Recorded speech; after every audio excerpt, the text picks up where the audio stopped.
You know what separates the truly powerful from everyone else? It's not what they say, it's what they don't say. I learned this the hard way, and today I'm going to share with you the 8 situations where your silence will become your greatest weapon. But before I dive in, let me tell you something that will change your life forever. The person who masters silence masters their destiny. I used to be the guy who had something to say about everything. Every conversation, every meeting, every argument, I was there, mud running, thinking I was proving how smart I was, until one day I realized something that hit me like a lightning bolt. The most successful people I knew, the ones who commanded real respect, they barely spoke. When they did, everyone listened. That's when I understood that words are like money. The more you spend, the less valuable they become. Think about this for a moment. We live in a world where everyone is screaming to be heard. Social media, conversations, meetings, it's all noise. But what if I told you that in this chaos of voices, your silence could be the loudest sound in the room? What if I told you that by choosing when not to speak, you could gain more power than any words could ever give you? The first situation where you must embrace silence is when someone is trying to provoke you. I call this the trap of emotional reaction. Picture this. Someone says something that cuts deep, something designed to make you explode. Your blood boils, your face gets hot, and every fiber of your being wants to fire back with something equally hurtful or defensive. This is the moment where 99% of people fail. They take the bait, they react, they lose. But here's what I discovered. When someone tries to provoke you and you remain silent, something magical happens. First, they don't get the satisfaction they're looking for. They threw their best punch and you didn't even flinch. Second, and this is crucial, your silence makes them question themselves. Did you not hear them? Are you so unbothered that their words mean nothing? This uncertainty is your power while they're trying to figure you out. You've already won. I remember being in a business meeting where a competitor tried to embarrass me in front of potential clients. He brought up a past failure, twisted the story, and painted me as incompetent. The old me would have defended myself, explained the situation, maybe even attacked back. Instead, I looked at him, gave a slight smile, and said nothing. The room went quiet. Everyone was waiting for my response, but I just moved on to the next point of my presentation. By the end of that meeting, I had signed the biggest deal of my career. Why? Because my silence spoke volumes about my confidence and professionalism. The second situation demands your silence when you're in the presence of someone sharing their pain or struggles. This is where most people mess up catastrophically. Someone opens up about their problems, and what do? We immediately jump in with advice, with our own similar stories, with solutions they didn't ask for. We think we're helping, but we're actually stealing their moment. When someone is pouring their heart out, your job isn't to fix them. Your job is to be a witness to their experience. Your silence gives them space to express what they've been holding inside. It tells them without words that their feelings are valid, that they're being heard, that they matter. This kind of silence is a gift that few people know how to give. I learned this lesson when my closest friend was going through a divorce. Every time we met, I had advice, I had strategies, I had similar stories from other people. One day he looked at me and said, "Can you just listen?" That's when it hit me. My words, no matter how well-intentioned, were drowning out what he really needed, someone to simply be there. From that day forward, I practiced the art of silent support. And you know what? Our friendship became deeper than ever before. The third situation where silence becomes your superpower is during negotiations. Whether you're negotiating a salary, a business deal, or even something as simple as the price of a car, the person who speaks first after the offer loses. This is a law as fundamental as gravity in the world of negotiation. Here's why this works. When you make your offer or state your position and then remain silent, you create pressure, not on yourself, but on the other person. They feel compelled to fill the void, and in filling that void, they often reveal information you couldn't have gotten any other way. They might improve their offer, they might show their hand, they might negotiate against themselves. I once sat in a negotiation for a major contract. After stating our price, which was significantly higher than what they expected, I shut my mouth. The silence lasted for what felt like an eternity, probably 45 seconds. The other party started fidgeting. Then they started talking. First, they explained why the price was too high. Then, without me saying a word, they started suggesting ways they could make it work. By the time they finished talking, they had essentially agreed to 90% of what we asked for, all because I knew when to stop talking. The fourth situation is perhaps the most challenging for people in our modern age. When you're surrounded by gossip.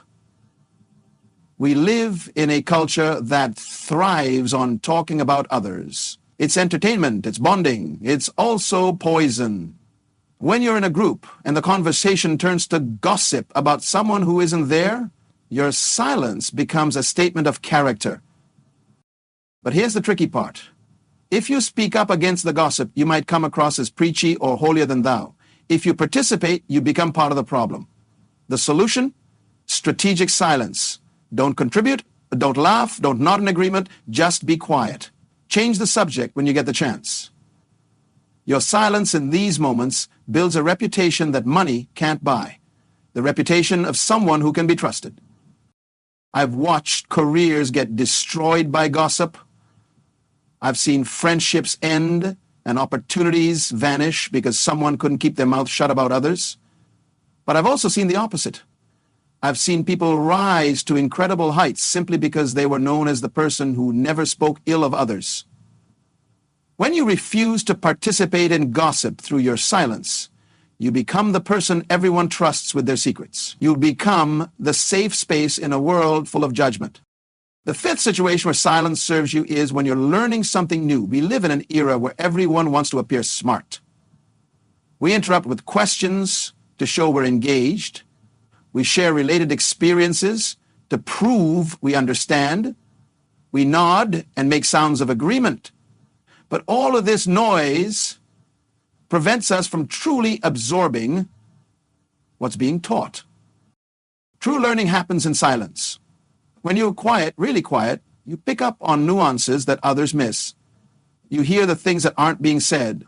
You notice the body language, the hesitations, the emphasis. You absorb not just the information, but the wisdom behind it. This is why the greatest students are often the quietest ones.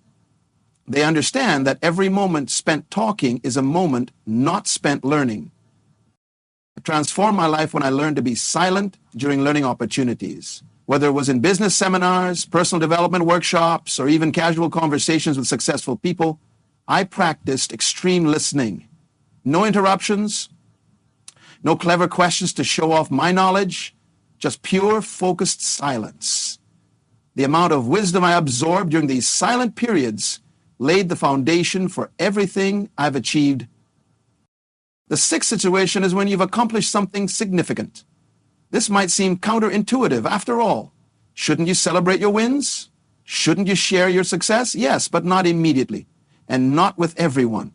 When you achieve something great, and you immediately broadcast it, you dilute its power. You turn your achievement into just another social media post, another humble brag, another piece of noise in an already noisy world. Silence after success serves multiple purposes. First, it allows you to fully experience and internalize your achievement. You get to savor it without the need for external validation. Second, it creates mystery. When people eventually find out about your success, and they will, the fact that you didn't announce it makes it even more impressive. It shows that your achievements are for you, not for applause.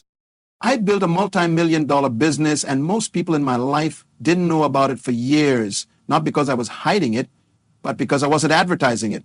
When people eventually found out, their respect for me multiplied. They realized I was the kind of person who did things for the satisfaction of doing them, not for the recognition. This kind of silence builds a different level of credibility. The seventh situation where silence is golden is when you're angry. Anger is like fire. It consumes everything in its path, including the person feeling it. When you speak from anger, you say things you can't take back. You make decisions you regret. You burn bridges that took years to build. But when you choose silence in your anger, you give yourself the greatest gift possible. Silence in anger doesn't mean suppression. It means creating space between the feeling and the response. It means recognizing that your angry words will not achieve what you want them to achieve. They won't make you feel better. They won't solve the problem. They'll only create new problems. Every relationship I've seen destroyed, every opportunity I've watched vanish, every reputation I've witnessed crumble, they all had one thing in common: words spoken in anger. I developed a rule for myself. When I feel anger rising, I go silent for 24 hours. No texts, no emails, no conversations about whatever triggered me. This silence has saved me more times than I can count. It's prevented me from sending that resignation letter I would have regretted. It's stopped me from ending relationships that just needed understanding. It's kept me from making business decisions that would have cost me everything. The eighth and perhaps most important situation for silence is when you need to hear your own inner voice. We live in a world of constant input. From the moment we wake up to the moment we sleep, we're bombarded with other people's thoughts, opinions, and agendas. Social media, news, conversations, entertainment is endless. In this chaos, the most important voice, your own inner wisdom, gets drowned out. This is why the most successful people I know have regular periods of complete silence. Not just quiet, but intentional silence, where they disconnect from all input and simply exist with their thoughts. In these moments of silence, clarity emerges. Solutions to problems appear.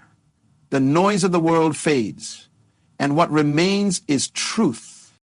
I practice this kind of silence every morning. Before I check my phone, before I speak to anyone, before I let the world in, I sit in complete silence for at least an hour. In this silence, I've discovered business ideas that have made me millions. I've found solutions to problems that seemed impossible. I've gained clarity on relationships, on purpose, on direction. This silence is where my power regenerates. But here's something crucial about mastering silence that nobody talks about. Silence isn't just about not speaking. True silence is about creating space. Space in your mind, space in your reactions, space in your life.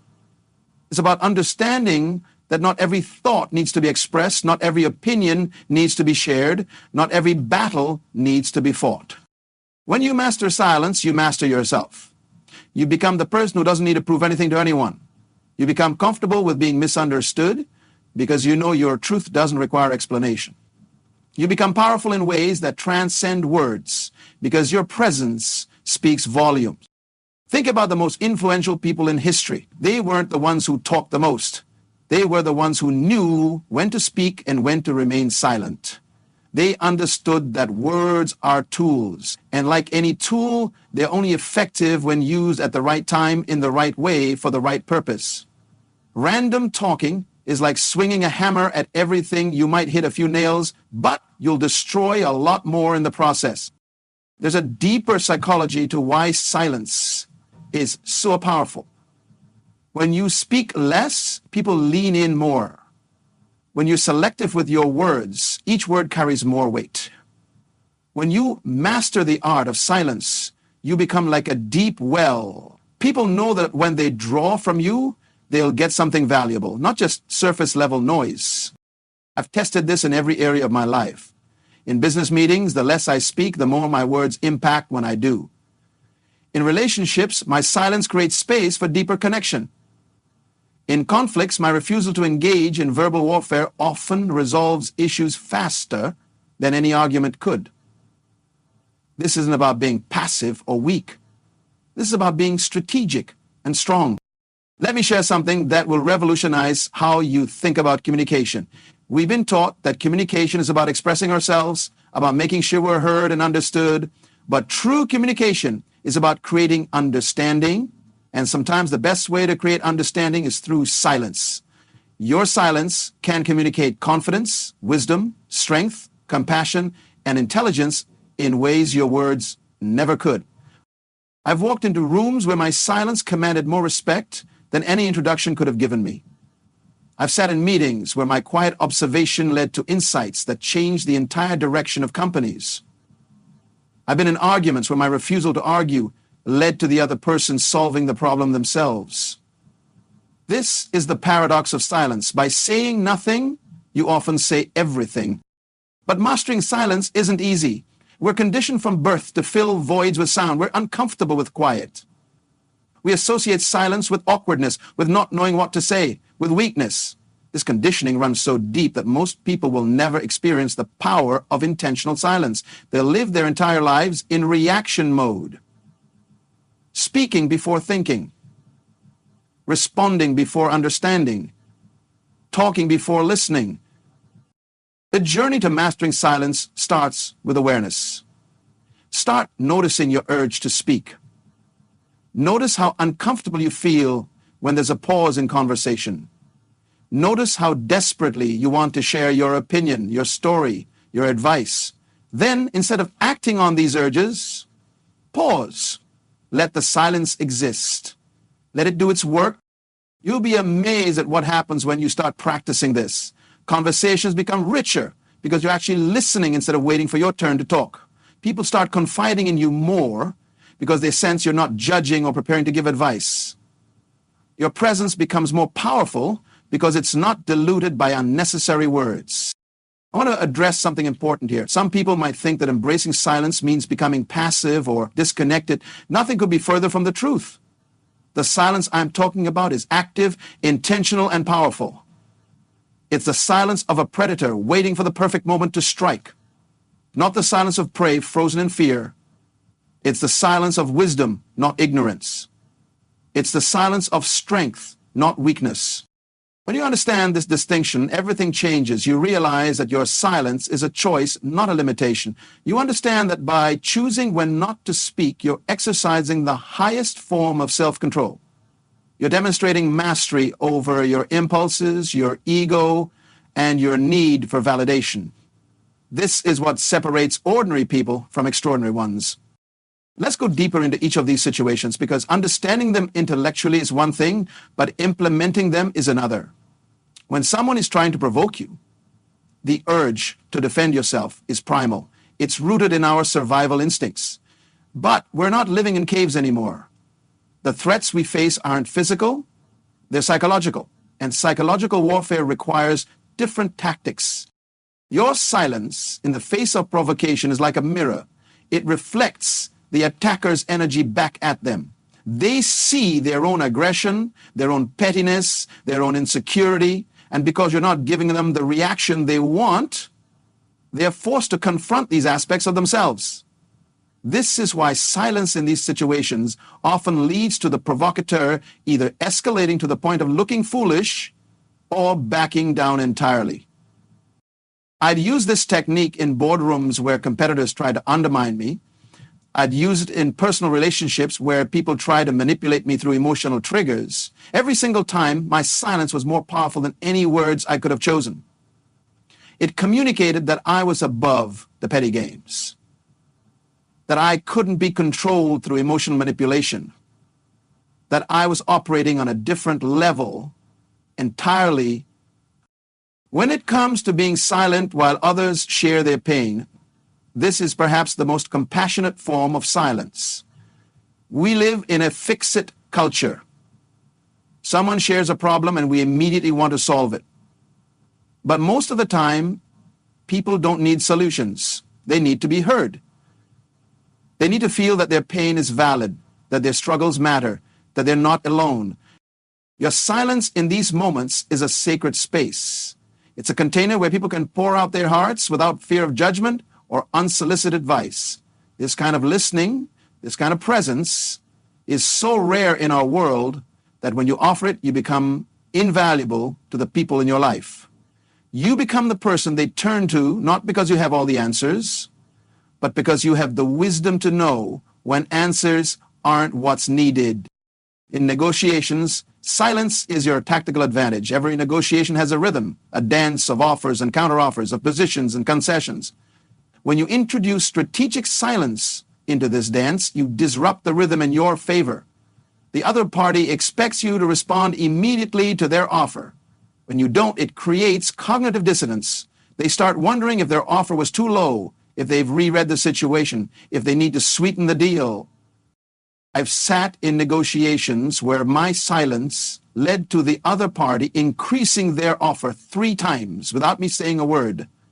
They literally negotiated against themselves because they couldn't handle the pressure of the silence. This isn't about being manipulative. This is about understanding human psychology and using it ethically to achieve fair outcomes. If your position is reasonable and your silence leads to a better deal, you've simply used a tool that's available to everyone but mastered by few.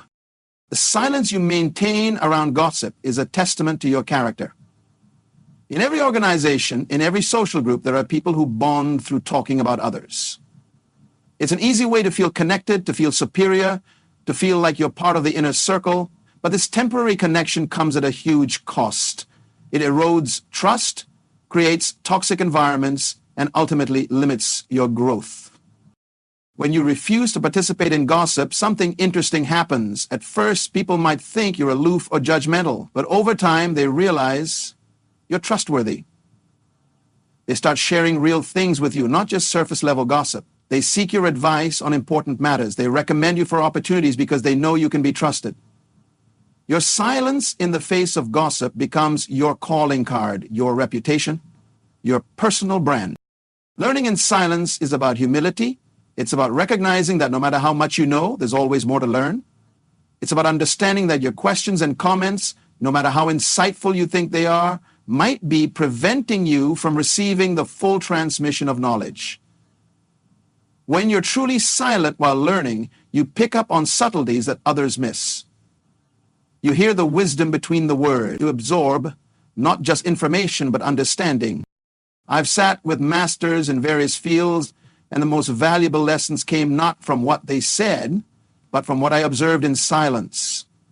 The way they moved, the way they thought, the way they approached problems. These things can only be absorbed in quiet observation. Your clever questions might make you feel smart, but your silence makes you wise. Being silent about your successes is about understanding the true nature of achievement. When you achieve something significant and immediately share it with the world, you're seeking external validation.